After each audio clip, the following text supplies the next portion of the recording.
ছাত্রলীগের দুই গালে জুতা মারো তালে তালে, জুতা মারো তালে তালে। ছাত্রলীগের দুই গালে, ওই ছাত্রলীগের দুই গালে জুতা মারো তালে তালে, সাদ্দামের দুই গালে জুতা মারো তালে তালে, ইরানের দুই গালে জুতা মারো তালে তালে, ওই সাদ্দামের দুই গালে জুতা মারো তালে তালে। আপনারা আজকে জানেন যে আজকে ছাত্রলীগের প্রতিষ্ঠা বার্ষিকী। সেই প্রতিষ্ঠা বার্ষিকী উপলক্ষে ছাত্রলীগের যে সভাপতি সাদ্দাম এবং ইরান ফেসবুক লাইভে এসে বিবৃতি দিয়েছে যে সারা বাংলাদেশে তারা নাকি প্রতিষ্ঠা বার্ষিকী পালন করবে। আপনারা জানেন যে 15.5 বছর ধরে এই আওয়ামী লীগের ছাত্রলীগের দোসরেরা কীভাবে প্রত্যেকটা ক্যাম্পাসে দখল করে রেখেছিল। প্রত্যেকটা ক্যাম্পাসের যে সকল হল রয়েছে প্রত্যেকটা হলে সন্ত্রাসী কার্যক্রম চালাতো এই ছাত্রলীগের দোসরেরা। এবং আমরা যখন জুলাই এবং আগস্টে কোটা সংস্কার আন্দোলনের জন্য রাজপথে আন্দোলন সংগ্রাম করেছি, ঠিক তখনই এই ছাত্রলীগের দোসরেরা আমাদেরকে প্রতিহত করার জন্য আমাদের উপরে হামলা করেছে, নির্যাতন করেছে।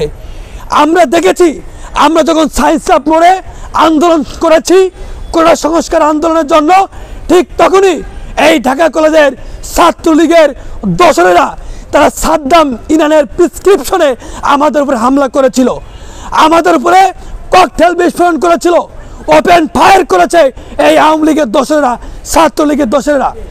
আজকে ছাত্র জনতার তোপের মুখে এই ছাত্রলীগের অবৈধ মা আওয়ামী লীগের দোসর সরকার দেশ থেকে পালিয়ে যেতে বাধ্য হয়েছে।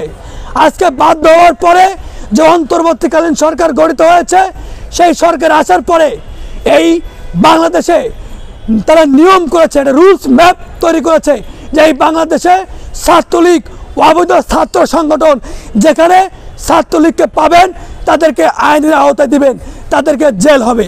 কিন্তু আজকে এই ছাত্রলীগের দোসরেরা আমরা দেখছি রাতের আধারে তারা মাস্ক পরে, টুপি পরে, তারা মেয়ে মানুষের মতো বরকা পরে তারা ছাত্রলীগের প্রতিষ্ঠা বার্ষিকী পালন করছে।